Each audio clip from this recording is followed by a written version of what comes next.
자, 이 시간에는 지난 시간에 봤던 것 중에 그 스크래핑하는 생계환서 스크래핑을 위해서 제가 화면 자체도 지금 보시면 알겠지만 이 그 동영상 강의 촬영용 화면이 아니라 실제로 제 컴퓨터하고 연결시켜가지고 직접 스크래핑하는 과정을 보여드리기 위해서 했습니다. 왜냐하면 동영상 강의 촬영용에는 여러 가지 게 뭐 그 안 돼 있어서 바로 스크래핑할 수가 없어서 이 제 컴퓨터에 이제 제가 보통 이제 노트북 갖고 다니면서 원격으로 해서 밖에 나갔을 때 원격으로 해서 직접 실행을 하는데 그런 걸 이용해서 이제 이 프로그램을 잠깐 보여드리려고 스크래핑하는 과정을 직접 보여드리려고 해놨습니다.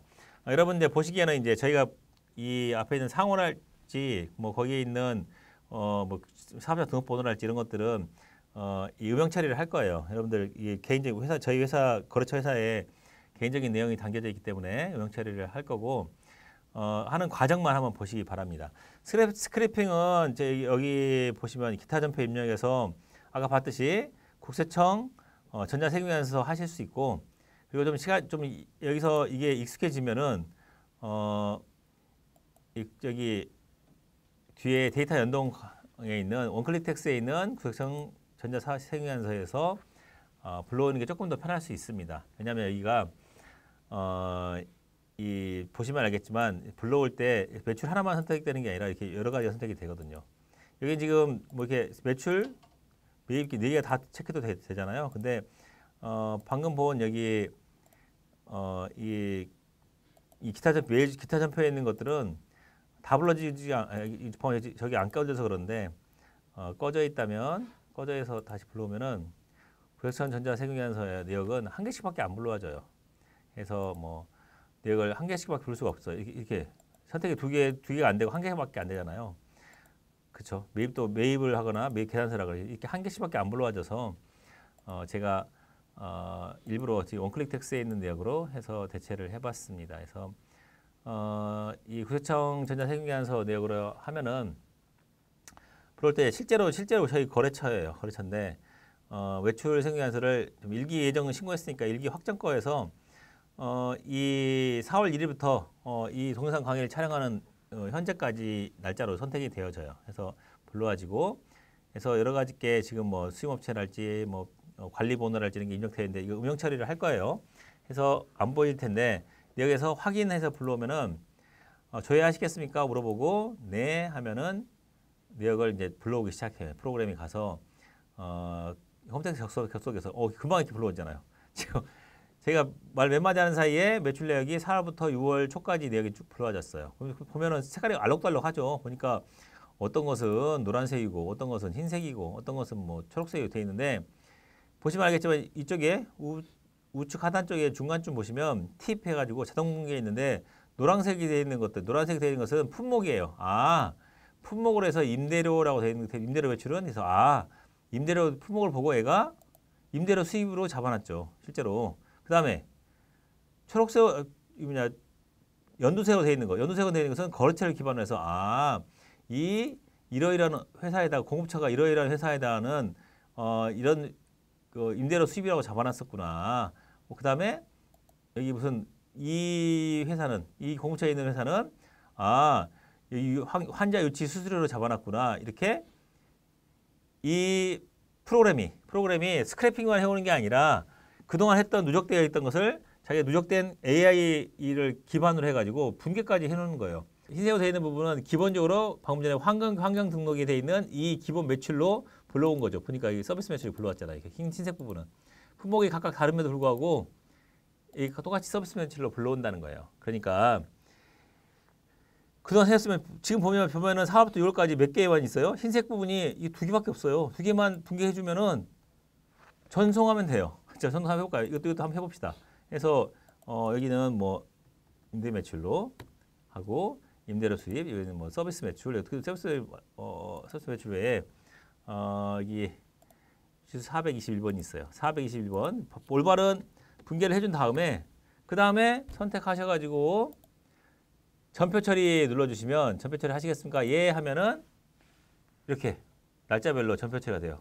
근데 이미 매입의 전표에 있다라고 한다면 같다는 표시가 있어서 안 되지만 해서 한번 해봅시다. 확인 누르면은 자 매입 전표에 전송이 됐대요. 아 전송이 되어져 있다는 거예요. 아 저 처리됐다고 나오죠. 그러면 이 내역을 똑같이 우리가 내역을 받아가지고 매입 전표 부가세에서 세금계산 합계표에 불러와졌는지 볼까요? 봐서 자 그 다음에 4월부터 6월 해가지고 보니까 이렇게 방금 전에 했던 게 어떻게 전자분이 다 불러와져 있죠.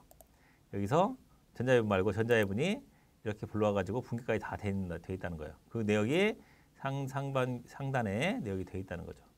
해서 뭐 매입까지 불러면 이제 매입으로 또 불러면 매입으로 해가지고 마감시키면 되는 거고 하는 거니까 아주 간단하게 지금 어떻게 해요? 몇 번 클릭하지 않았는데 생각해 보세요. 지금 방금 전에 있던 것들 하려면 입력하려면 지금 몇 장이에요? 입력이 16장 입력하려면 그래도 한참 걸렸을 거 아니에요. 적어도 한 장당 뭐 30초, 20초 걸린다고 해도 뭐 몇 분은 했을 텐데 그렇게 시간이 걸리는 게 아니라 어떻게? 그냥 간단하게 블록이 해서 분계도 어떻게 해? 분계도 지금 안 된 거 흰색 부분만 분계하고 전송하게 하면 쉽게 일이 끝난단 말이에요. 이렇게 스크래핑이 강력한 이 기능을 가지고 있습니다. 마찬가지로 매입도 마찬가지예요. 매입도 해서 매입해서 불러오면 돼요. 이렇게 불러오기 해서 금방 불러와요. 금방 불러와서 분계도 이미 돼 있는 것도 있고 그래서 매입은 그냥 외출은 그냥 루틴한데 매입도 한번 봐보세요.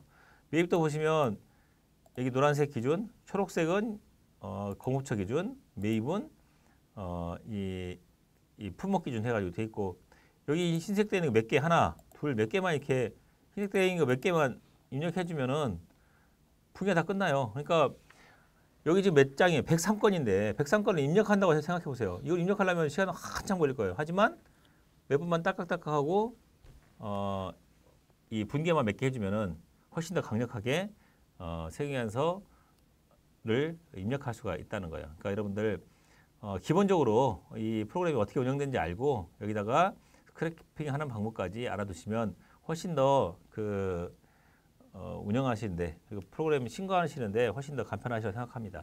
다만 단점은 여러분들이 이렇게 불러오고 하다 보니까 하나씩 입력할 때는 이 회사가 뭘 사왔고 뭘 팔았고 이런 것을 하나씩 알 수 있지만 파목별로 알 수 있지만 한 번에 불러오면은 회사가 뭘 사오고 뭘 파는지 잘 모를 때가 있어요. 그러니까 물론 신고가 바쁠 때는 신고하지만 이 찬찬히 한 번씩 내역을 들여다보고 그리고 혹시 초록색이나 노란색 되어 있는 부분 중에 혹시 맞지 않는 게 뭐가 있나 해서 확인하셔가지고 품목이 아니라 연두색 되어 있는 부분들은 같은 회사에서 매입한 거라도 어떤 것은 소모품이 될 수도 있고 어떤 것은 뭐 소모품이 아니라 뭐 서비스 수수료가 될 수도 있고 하는 거니까 구분하셔가지고 내역을 좀 보시고 신고하시기 바랍니다. 그냥 하면은 내역을 몰라요. 이 회사에서 파악할 수가 없고 내가 이 회사를 몇 년 동안 담당했는데 회사가 뭘 사고 파는지 모를 때가 많단 말이에요. 그냥 이게 자동으로 되어 있는 것.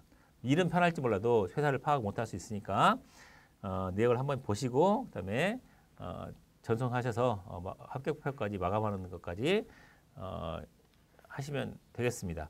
자 이렇게 된 내역을 반영해가지고 다시 이제 저희 화면이 아니라 우리 회사로 넘어와서 우리 프로그램 넘어와가지고 이 신고서에 어떻게 반영되는지까지 보시면 신고서에 이렇게 날짜를 선택해서 해주시면 방금 전에 뭐 아니요 하면은 방금 전에 입력했던 내역들이 반영되게 됩니다. 합계표에 반영돼 가지고 방금 전에 세금계산 합계표에서 여기 보시면 매입은 총 매입 금액이 뭐 1,117만 원이 돼 있다면 보시면 여기서 매입 일반 매입 1,117만 원 돼 있잖아요. 금액이 맞게 되죠. 그다음에 매출도 보니까 매출도 총 합계가 3억 9,818만 원 있으면 얘도 여기 지금 세금계산서 발행한 내역만 하면 세금계산 발행 내역은 이거하고 이거 두 개 합계가 되겠죠. 이거 두 개의 합계 금액 그래서 세금계산서 발행한 내역에 이 두 개 합계 금액이 맞는지 3억 9,800이니까 여기 3억 5,973만 원하고 3,845원 합계하면은 이게 3억 9천 뭐 얼마였죠? 3억 800? 3억 9,818만 원 맞는지 확인할 수가 있다는 거예요. 그래서 이렇게 내역이 확인되어지는구나라고 확인할 수가 있겠습니다. 자 여기까지 해서 세금계산서 합계표를 받고 뒤에 바로 또 계산서 합계표가 있는데 계산서 학교표는 생계산서 학교표하고 똑같아요. 그냥 계산서냐 생계산서만 나눠져 있는 것 뿐이지.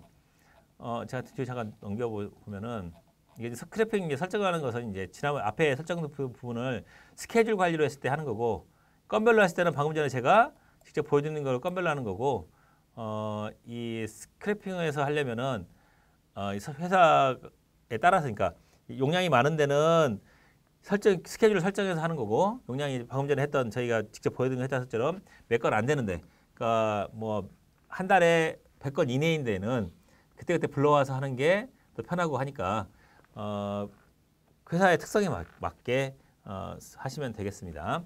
자, 계산서는 여기 양식만 잠깐 볼게요. 계산서 양식 보시면 계산서 내용 똑같아요. 근데 다만 이제 양식이 여기는 세금 안 붙고 계산서여서 여기에 공과금만 있지 세액이 없다는 거예요. 다른 건 똑같아요. 뭐 12일까지 전송된 거, 그 외 거 똑같고, 다만 이제 부가시세 부분이 없다는 거예요. 공과금만 있고. 왜? 계산서는 세금 부가세가 붙지 않고 공과금만 있는 거니까 그것만 차이 있지 나머지 다 똑같습니다. 똑같으니까 스크래핑까지도 똑같은 부분이니까 교재 보시고 계산서 합계표까지 마감하는 것까지 참고하시면 되겠습니다. 또 이어서 하도록 하겠습니다.